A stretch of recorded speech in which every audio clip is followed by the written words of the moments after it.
Ah, cette question, il faut qu'on se la pose. Il y a eu un vent d'optimisme, évidemment, à Wall Street suite à l'élection de Donald Trump, President elected. Mais est-ce que ce vent d'optimisme, est-ce qu'il n'est pas possiblement en train de tourner avec ce qui se passe sur les taux longs aux États-Unis? C'est pas sûr, mais en tout cas, on se pose la question.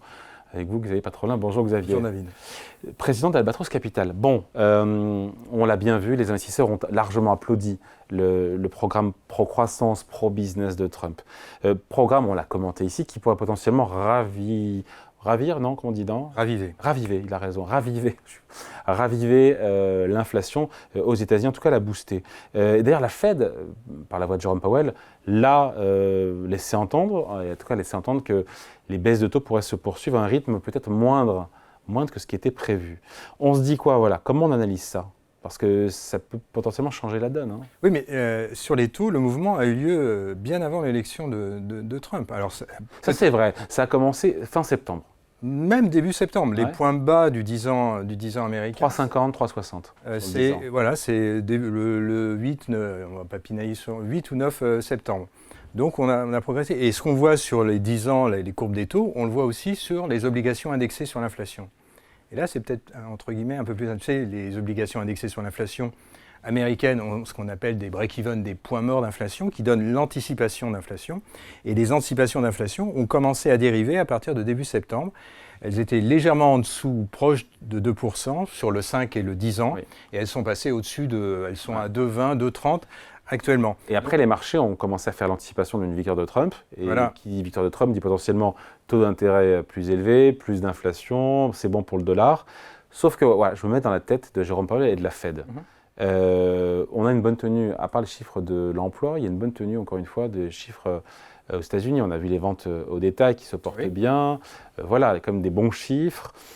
Il y a quand même, avec ce programme potentiellement qui pourrait booster un peu l'inflation, la tentation, on le voit bien, de la Fed, de moins baisser ses taux. Oui, absolument. C'est le fameux recherche du taux d'équilibre. On part d'un taux élevé, un taux court, et les marchés sont à la recherche, un peu comme en terre inconnue, de ce qu'on appelle le taux neutre. Le taux neutre, c'est ce qui équilibre l'offre et la demande en termes économiques. Et selon que tu situes le taux neutre à 3,75, 3,5, 3, ou voire en dessous de 3, ça te donne l'amplitude de baisse des taux. Sur le début d'année, on avait une recherche d'un fameux taux neutre qui était proche de 3, voire inférieur à 3. Aujourd'hui, le taux neutre tel que l'anticipe le marché se situe plutôt dans la zone 3,75. Donc ça veut dire que le volant de baisse des taux n'est pas énorme. Il y a peut-être 2-3 baisses des taux. Et donc c'est ça. Et alors, ce que tu mentionnes, c'est vrai, l'activité économique, c'est une chose. Mais il faut regarder ce qui se passe au niveau de l'inflation. Et peut-être... Elle est remontée au mois d'octobre, l'inflation. Voilà. On était à 2,4. C'est le chiffre de vendredi. Le CPI, on était à 2,4. On est passé à 2,6. Voilà, c'est ça. Et l'accord inflation reste relativement élevé, ne baisse pas. Elle est très stable. Ouais. Très stable. Donc ça contraint la Fed dans son action. Depuis le début de l'année, oui. Et puis même quand on regarde, si on va fouiner un petit peu dans les détails de l'accord inflation, on s'aperçoit notamment que sur les services, on reste très très stable au-dessus de 4%. C'est quand même globalement gênant. On était pré-Covid sur un régime pour les services, un régime d'inflation pour les services aux alentours de 2. Donc on est au double sur les services. Donc ça, c'est effectivement handicapant. Alors, la bonne surprise, c'est ce dont parlait la responsable de BlackRock précédemment, c'est l'intelligence artificielle et les gains de productivité que fait l'économie américaine. Si tu as des gains de productivité élevés, c'est rassurant pour un banquier central parce que tu peux avoir des hausses de salaire qui sont, entre guillemets, matchées, qui ont comme image, comme reflet, les gains de productivité. Donc ça veut dire que les coûts unitaires du travail n'augmentent pas, voire même baissent. Donc on est, là, ça pourrait.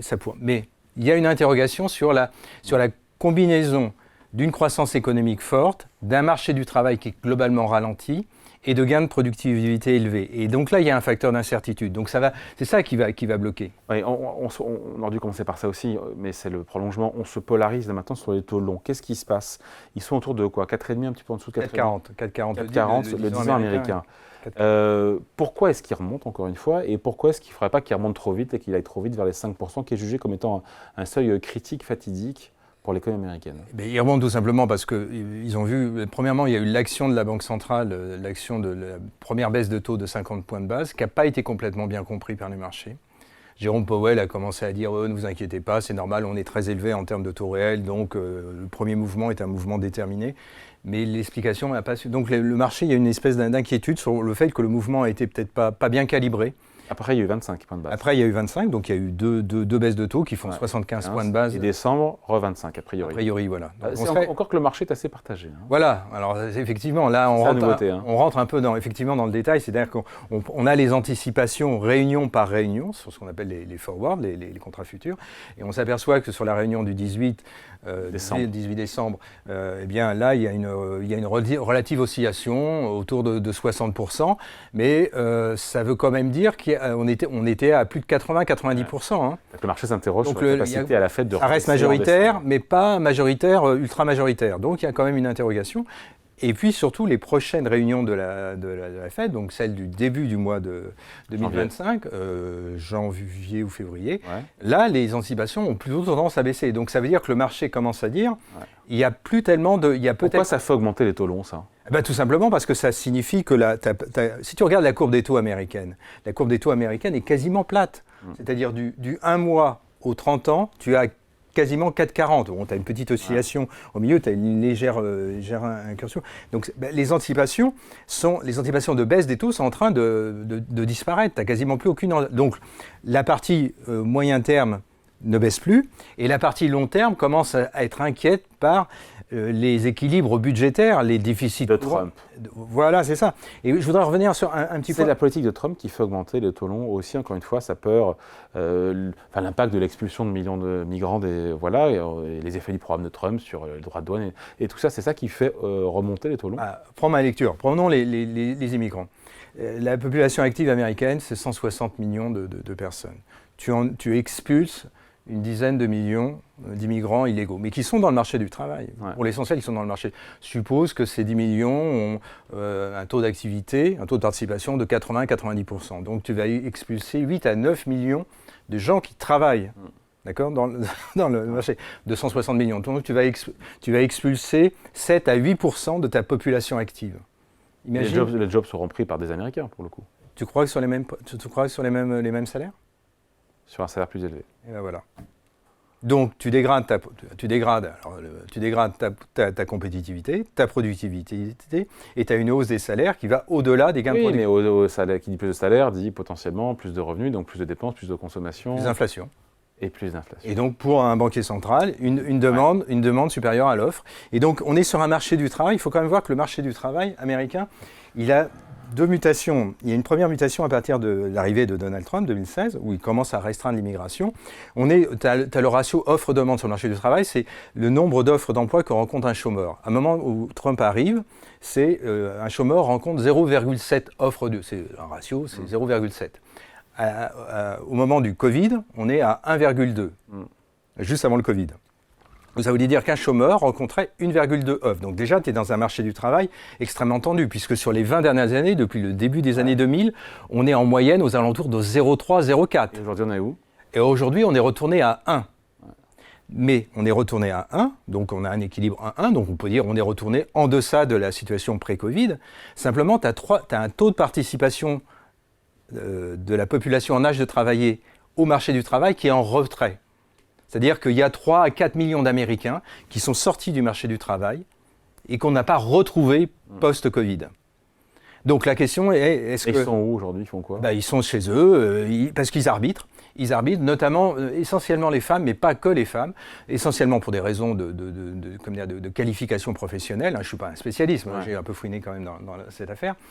Et puis surtout, les femmes, parce qu'elles ont substitué, elles ont arbitré, c'est-à-dire que les coûts de nurserie, que ce soit pour les jeunes enfants ou pour les anciens, ont totalement explosé. Et donc l'arbitrage s'est posé entre leur coût, leur revenu, leur salaire et le coût qu'elles dépensaient. Et donc elles ont préféré rester à la maison pour s'occuper des enfants. Et il y a des choses incroyables sur le marché du travail américain. Ça va te faire sourire, tu vas me dire, tu racontes n'importe quoi comme souvent. Mais prends les cars scolaires, les conducteurs de cars scolaires. Eh bien, c'est toujours... tu as toute une série, dans les publications de l'emploi américain, tu as toute une série de statistiques. Eh bien, tu t'apercevras que sur les cars scolaires, comme pour les maisons de retraite, comme pour les gardes d'enfants, on n'est jamais retourné au niveau pré-Covid. Ça veut dire que ce sont des secteurs qui ont du mal à embaucher. Pourquoi ? Pour des raisons de rémunération. Est-ce que tu crois un seul instant qu'environ 10 millions d'immigrés illégaux sur le marché américain, tu vas résoudre cette question-là ? Non, à mon avis, tu vas amplifier cette question-là. Et donc tu vas les sources d'inflation. Et à les sources d'inflation. Et donc, ce qu'il faut voir, alors il faut rester prudent, parce qu'entre ce que dit Donald Trump et l'exécution, comme c'est quelqu'un par ailleurs assez pragmatique, peut-être qu'il va calibrer. Mais pour l'instant, le marché peut être inquiet de ce point-là, tu vois. Ok. Et je reviens à mon 10 ans américain, est-ce qu'il va falloir surveiller, comme le lait sur le feu, l'évolution des rendements à long terme sur les banques trésors américains, avec en ligne de mire ces 5% qui pourraient faire mal? J'allais dire oui. Pour l'instant, on est dans la borne de fluctuation standard du marché. La borne de fluctuation, si on doit la résumer depuis 2-3 ans, c'est 3,7, 4,7. Voilà, ou un peu moins, 4,5. Voilà, c'est la borne de fluctuation. Donc si tu supposes, avec des 6,6 c'est facile, un soft landing en 2025-2026, pas une économie chauffée à blanc, mais un soft landing, à ce moment-là, on a une possibilité de retrait. Par contre, si on a des mesures économiques ou des mesures réglementaires qui vont exacerber la croissance américaine, à ce moment-là, tu vas exacerber les déséquilibres, notamment sur les déséquilibres sur le marché de l'emploi, notamment les déséquilibres budgétaires, et à ce moment-là, tu vas aller au-delà de cette borne de fluctuation. Donc le risque, c'est, que nos téléspectateurs auditeurs doivent suivre, c'est de regarder le 10 ans américain et de regarder s'il dérape au-delà de 4,5, 4,7. S'il sort de cette zone-là, c'est-à-dire se rapproche de 5, voire aller au-delà, ben ça veut dire quoi? Ça veut dire un coût de financement pour l'économie américaine qui devient élevé. Et donc, ça veut dire des tensions sur l'immobilier. Alors, peut-être que ça sera bon parce que ça permettra enfin de solvabiliser une demande qui a aujourd'hui du mal à être satisfaite vu les niveaux stratosphériques des prix de l'immobilier américain.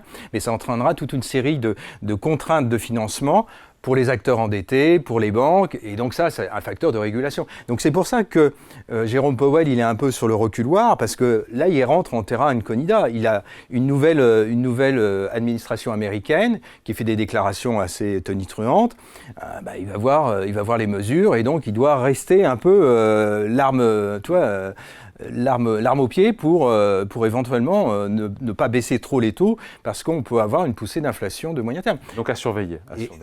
Et Zoé qui a accueilli Patrick Artus, je crois, la semaine dernière, qui a fait un propos absolument clair sur... tu l'as interrogé sur l'inflation, et il a répondu 2 points. Il a dit l'inflation sur les taxes douanières, c'est probablement une inflation transitoire, même si on peut en discuter, admettons l'inflation transitoire. Par contre, le reflux de l'immigration, l'exfiltration de plusieurs millions d'immigrés, ça c'est une donne structurelle d'inflation salariale sur le marché américain. Et donc ça change l'équation de l'économie américaine et notre perception que nous en avons. Et l'impact que ça aura encore. Et donc voilà, prime de risque sur voilà. Et si tu regardes, dernier point, j'arrête là-dessus, si tu regardes les volatilités, la